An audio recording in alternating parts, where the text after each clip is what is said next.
100,2 Bahana FM, play informasi dan musik. Selamat malam Sobat Bahana. Hai, apa kabar? Ketemu lagi nih sama Mita di malam hari ini yang cukup dingin, yang cukup menyeramkan ya. Seperti biasa hadir lagi Mita menemani malam Sobat Bahana di Glamor, gelap, seram, dan horor.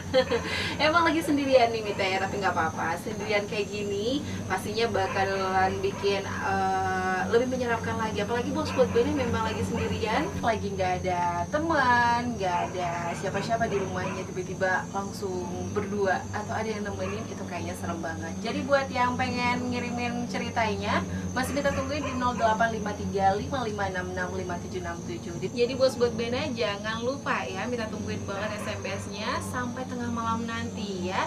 Bos buat Bena yang punya pengalaman horornya, pengen bercerita tentang pengalaman horor yang pernah terjadi, itu baik yang dialami diri sendiri atau mungkin pernah diceritakan sama orang-orang terdekat Sobat Bena, pastinya bakal minta bacain semuanya biar kejadian yang pernah menimpa Sobat Bena itu bisa di-sharing ya sama teman-teman yang lain dan bisa membuat malam ini lebih horor lagi.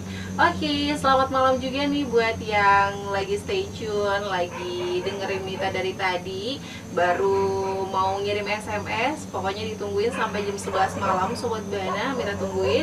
Dan jangan lupa ya, buat yang punya cerita horor, langsung aja SMS di 085355665767. Dan sambil tungguin SMS-nya masuk nih, kita punya lagu yang pengen Mita puterin. Jangan kemana-mana, tetap stay tune terus di Glamor, gelap, seram, dan horor. Hihihi.